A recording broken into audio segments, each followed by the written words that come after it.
This is something I was gonna put in the big video, but never really found a place to put it. I was trying to stick to English and focus more on official things, so I left it out. A lot of people are out there pointing out the myth, but I also see some people still sharing it as a fact, so I decided to share what I found here. If you are on the internet looking at Bomberman fun facts, you might find yourself confronted with the notion that Bomberman was, at some point, localized to Don Pepe y los Lobos in Spain. Or, the way you are much more likely to have heard this, ¿Qué pasa con las traducciones en España? En España, Don Pepe y los Lobos, al mismo donde se llaman Don Pepe y los Lobos a Bomberman. ¿Y si hacemos un buen doblaje? Don Pepe y los Lobos, Bomberman. Tengo que seguir. Admittedly, some of those may have been shitposts because the myth has kind of turned into an ironic joke, but this is still something I should address on this channel. So, what's going on here? Was he renamed Don Pepe in Spain? Let's look at one of the most common images shared with it. Looks like it was one of the PlayStation games, but it has this watermark of a website on it. The website doesn't seem to exist anymore though, but from what I can tell it used to be a funny memes website.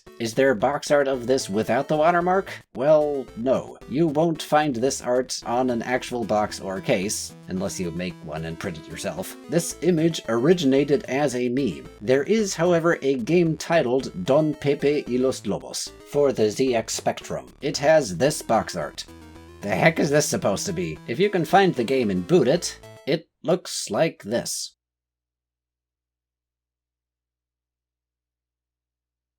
Now, if you're younger or the same age as me, you might have no idea what this is, but older viewers might recognize it as Balloon Hopper. So why is it called Don Pepe y los Lobos here? Well, this was a bit of a bygone era where games were often released more by country than by larger region or continent. So if a game was released in one country, it might not be in another, either due to import duties or distribution rights, or the platform it's on not being popular enough in that country to warrant the cost of making an official release, or some other corporate legal stuff. Or there was an official release in that country, but wasn't popular, so nobody really knows about it. If, however, you are in this country, you could take a copy of a popular game from another region, hack it to change the title and the copyright, then publish the game pretending that you made the game yourself and hope that nobody notices. This is the early 80s after all. It's not like people spend years documenting this stuff on the internet yet, so there we have it. Don Pepe y los Lobos is an illegal bootleg of Balloon Hopper, published by TAI here, Taller de Aplicaciones Informáticas, sometime around 1983. So, what does this have to do with Bomberman? Absolutely nothing. Don Pepe is an illegal bootleg of Balloon Hopper and is completely unrelated to Bomberman. The end. Except not quite. Sort of. Some people pointing out the myth go a step further and show Pepe y los Lobos, without the Don. This ROM can be found floating around. It looks an awful lot like the old Bakudan Otoko, or rather the localized version Eric and the Floaters, except the title has been changed to Pepe y los Lobos, without the Don, and the copyright has been changed from Hudson Soft to Load'n Run. Load'n Run. It appears Load'n Run was an Italian magazine selling bootleg games in many regions, including Spain. Essentially doing what we've established here, hack a game to change the title and copyright, sell it as your own, and in their December 1985 issue, here we have it, Pepe y los Lobos, without the Don. So in that sense, there is some partial truth to the story. There was indeed an illegal bootleg of the localization of the sort of precursor to Bomberman, where the protagonist seems to have been called Pepe. Not Don Pepe, just Pepe. Now, why there are two bootlegs of two entirely different games that have very similar titles, I cannot say. But for this myth to come about, two things need to happen. Number one, Pepe y los Lobos and Don Pepe y los Lobos need to be confused for each other, and two, the illegal bootleg needs to be confused for an official localization. When and where exactly this confusion started, I cannot say. But there is one thing I did find. Bomberman, the mobile Java game. So, in the big video, I kinda used I mode as an excuse to not talk about any of the Bomberman phone games, but some Bomberman Java games did make it overseas, and some were developed overseas, such as this Bomberman here, developed with a license by Living Mobile. It has two modes, Bomberman Classic and Bomberman Supreme. I'm going to be calling this game Bomberman Supreme to keep it distinct from other games just titled Bomberman, and here in the German version, in the info text, it says Bomberman was called Don Pepe y los Lobos in Spain. The text later goes on to talk all about how Beataman exists and that it's the politically correct version of Bomberman because they don't use bombs. Whoever wrote this text got a lot of things right. So there is official Bomberman material stating Bomberman was called Don Pepe y los Lobos in Spain, even though it's incorrect. Moby Games lists the release of this game as November 20th, 2007. So for lack of a better source, I'm going to have to posit this as the origin of the myth. But if anyone can find an earlier statement that Bomberman was called Don Pepe y los Lobos in Spain, do tell. Now, if there's one thing I may have obsessed over nearly as much as Bomberman, it is myths and misconceptions, especially about history. And usually a myth has an origin, but there is some other force involved that makes it spread and become widely believed. So to explain how this myth spread, we need to go on a big tangent. Localization. It exists. You don't just want to machine translate all the words and mix around the grammar. Really, translation is a spectrum of its own, but sometimes you want to make more changes to a piece of media to make it vibe better to the intended audience. I'll bring up Phoenix Wright again as a positive example. Ryuichi Naruhodo is a name that has a certain significance in Japanese, which you can only really pick up on if you know the language, or if you immediately look things up in fan wikis when playing games. But if you don't speak Japanese, it just sounds like a Japanese name. Change it to Phoenix Wright, and now the name has some significance, and you can make silly puns with the name, making it more enjoyable in English. After all, the author's intent is for the name to have some significance more than for the name to be Ryuichi Naruhodo specifically. Game writers are, more often than not, in favor of making such changes. But of course, sometimes this stuff can go way overboard, and you will find a lot of negative sentiment around the concept. The second thing to establish is that sometimes there are two different localized versions of something in the same language. This can happen for English. Sometimes the American version might have a word that is perfectly fine for Americans, but a really bad slur to British people, so this needs to be changed according to the region. Other times it's just corporate stuff. Imagine developer hires publisher A to translate a game and publish it in region A, but because publisher A doesn't have a branch in region B, developer hires publisher B to publish the game there, but now publisher B only has the rights to the original text, not the localization that publisher A made, so they either have to pay royalties to publisher A to use their translation or just make their own to publish in their region. Dumb corporate legal stuff like this can always happen. And it doesn't even have to originate in a different language. Is it Sorcerer's Stone or Philosopher's Stone? Okay, with that established, let us now mention that even more than in English, there are often two different Spanish versions of any given media. In Spain, there's the Castilian Spanish version, but then there's also Equatorial Guinea, which also gets the Castilian version most of the time. Oh yeah, and Spanish-speaking Latin America, where Bomberman is quite popular. While there is no unified Latin American Spanish dialect, the Spanish spoken from Mexico all the way to Argentina is similar enough while being different enough from Castilian Spanish to warrant a Latin American Spanish version of a game separate to the Castilian one. Similar to how it is in English, the Castilian Spanish version of a game might have words that are perfectly fine to a Spaniard, but very, very bad to a Latin American. Link? What are you doing with that frog? So you really do want to have separate versions in this case. And often, media titles are changed or renamed in one region while staying closer to the original version in another region. And now I can bring up the crux of the point I'm making here. There is an ongoing rivalry, let's say, between Spaniards and Latin Americans on who gets the better version of any given thing. It's an us versus them of our side stays closer to the original while your side is stupid and keeps changing it for some reason. There are examples of this going both ways, but as these us versus them scenarios tends to go, each side will ignore instances where they change the name while overemphasizing certain examples of where the other side changed the name. The best way I could portray this is if you try to think of a really bad us versus them in your life. Perhaps you saw something shared on social media that is just the perfect example of how stupid the other side is. Did you question the validity of what was being shared to see if it was actually true? Or did you immediately share this with your friends because, gosh, look how stupid somebody else is, and how much smarter and validated you can feel about yourself in contrast? I mean, gosh, this is so stupid you can't make it up. Which quite often means that it is made up. And this is really the context in which Don Pepe y los Lobos must be understood. Don Pepe is the perfect example of how stupid the Spaniards are for constantly localizing stuff and changing titles of games and shows, even though this isn't actually true. While our side never does that. Nope, not at all. There is not a single instance where our side does that. That is the true story behind Don Pepe in most instances where this myth is brought up. I will emphasize that this is not universal. Lots of people are out there correcting the myth. The Spanish Wikipedia article has long been corrected to now mention the myth, and nowadays it gets brought up more often as an ironic joke or a shitpost. So that explains how the myth became widespread, and seemingly it all started from this Bomberman Java game made by whom? Living Mobile.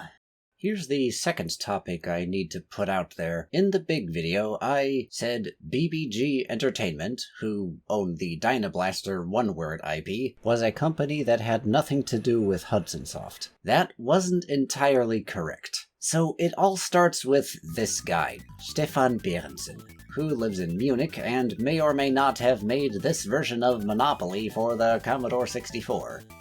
Certainly an interesting relic. In 2001, Stefan Behrensen founded Living Mobile, a company that developed and published mobile games. Super Bomberman and Bomberman 3D, not Super Bomberman SNES and 3D Bomberman, were developed in Japan in 2003 and 2004, and then Living Mobile published Super Bomberman in Europe and Bomberman 3D in Europe and North America. They also made some more games, such as this Panic Bomber for mobile, Bomberman Deluxe, and the aforementioned Bomberman Supreme, and 3D Bomberman Atomic. So they very much were involved with Hudson Soft in some form or another. And they were successful. So successful, in fact, that in 2005, they found themselves acquired by Disney, where from what I can tell, the company remains a subsidiary of Disney Mobile called Disney Mobile Game Studio. Be that as it may, Stefan Behrensen seems to like founding companies, so here in 2009 he founded BBG Entertainment, who would then go on to file for copyright on the Dynablaster one-word trademark, and develop a shovelware-grade Bomberman clone. They acquired Boulder Dash legitimately though, and made some mobile games with that IP, up until they became involved with the Intellivision Amico. Now, the Intellivision Amico is a whole other rabbit hole of sketchiness. Its release keeps being delayed. It's come out, Tommy Tallarico started this whole thing pretty much as a scam, but here are some interesting tidbits I found. For the Gamescom in Cologne in 2021, the part for the Amico featured this. Dynablaster, auch eine tolle. Dynablaster ist Bomberman. Ist Bomberman vom BBG Entertainment aus München. Der hat sich die Rechte gesichert. Ja, mit dem habe ich neulich mal einen Stream Stefan gemacht. Behrensen. Genau, Cooler, nämlich mit Boulder Dash. Boulder Dash kommt ja auch wieder, genau. Und Stefan ist echt cool und sein Entwickler richtig genial. Ja. Ach, und Dynablaster ist nämlich für Steam auch schon fertig. Jetzt verstehe ich auch, warum er noch nicht das veröffentlicht hat. They secured the rights by getting rid of the space. Also, they mentioned the Steam version is done already here in 2021. In this talk here, Tommy Tallarico goes on an interesting tangent.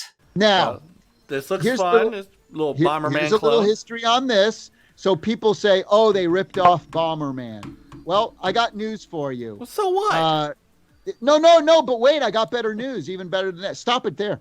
It was called Dynablaster in Europe. The reason it was called Dynablaster in Europe when it first came out in the what was it, the early 90s, the reason it was called Dynablaster over there is because there was a very severe, unfortunate terrorist bombing attack in Germany, and so it was a very, very sensitive thing. They didn't want to call a game Bomberman, and so all over Europe the game was called Dynablaster. That's what Hudson Soft, the company from Japan who put out, called it Dynablaster in Europe. Right. So when people say, oh, you're ripping off Bomberman, no, what we've done is the people who have been doing Dynablaster for the last 15 years over in Europe, we're just calling it Dynablaster in Europe. We could have got the Bomberman license. Why couldn't we have? It's a Konami license, I think, and we would have. But again, we want to put in these little fun things. It's not like, oh, they couldn't afford Bomberman. Really? Because I'm pretty sure Centipede and Asteroids and Pong and Missile Command and Sesame Street and Major League Baseball and Care Bears and Mattel Hot Wheels, I believe we could afford those, and those are much, much bigger names than Bomberman. So let's not say that, oh, they couldn't afford it, they couldn't get. No, we wanted to do something fun and interesting, but more importantly, we're working with the original team that's been doing the Bomberman Dynablasters game in Europe for the last 15 years. I'd rather do something original with the original people. So there you go. That works for me.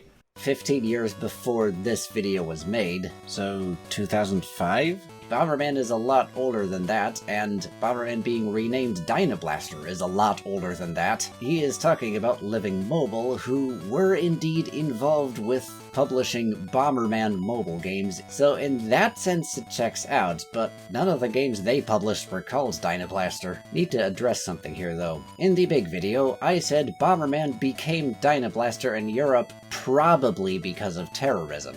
Though I really should have emphasized that we don't know. Terrorism is a reasonable cause to rename it, but there are 0 known official primary sources on this matter, which is why everyone tends to bring up a different terrorist attack as the reason. This one book here claims that Bakudan no Toko became Eric and the Floaters because of the IRA, but I have no way of finding out where this book is getting its information. As for Bomberman proper becoming Dynablaster, some say it's violence in general, others say IRA specifically, or maybe a combination of it, or some other attack. I'm guilty of theorizing too, but that's kind of the pattern here. Everyone says it's something else, because there is no concrete information on this. There are no official statements from Hudson Soft or any publisher. This statement from Tommy about it being because of bombings in Germany specifically is interesting though. He is getting this from Stefan Berenson / BBG Entertainment, which has people that were involved with Living Mobile, which was involved with Hudson Soft, so believe it or not, this is the closest thing we have to a primary source on why Bomberman became Dynablaster in Europe. Go figure. Of course, we still don't know if this is actually true. I mean, he's getting this more or less from the same people who also stated that Bomberman was called Don Pepe y los Lobos, so who knows if this is actually true. Although the Amico is not released yet, and whether it will ever be is up in the air, they did already release physical games for the console, in quotation marks. It's a box with an RFID card in it that doesn't have any game data. The plan is that the console, once you have it, haha, will scan your RFID card, which will allow you to download the game from the internet onto the console as an NFT. So Dynablaster NFTs are a thing now. Included in the box is this info card, which has a little fun fact on it. Dynablaster was the original game title for the classic Bomberman in many parts of Europe. So they did it. They actually did it.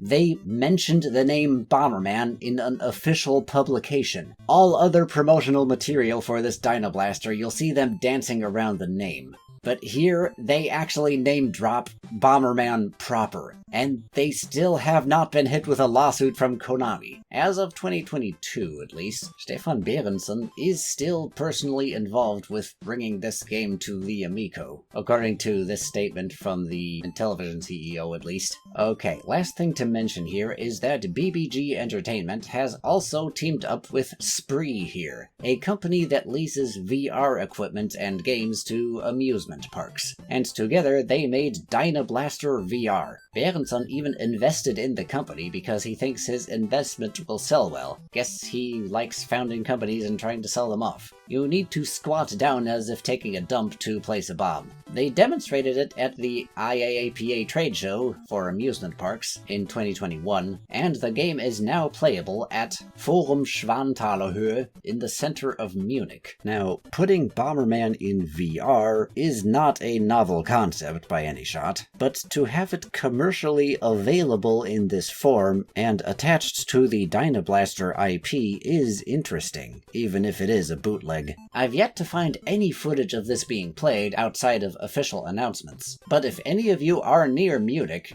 do tell because I am curious about this, and they still haven't been hit with a lawsuit from Konami. That's all I wanted to say. I was sitting on this information for a long time and I just needed to put it out there. Hope you enjoyed the info dump and enjoy your day.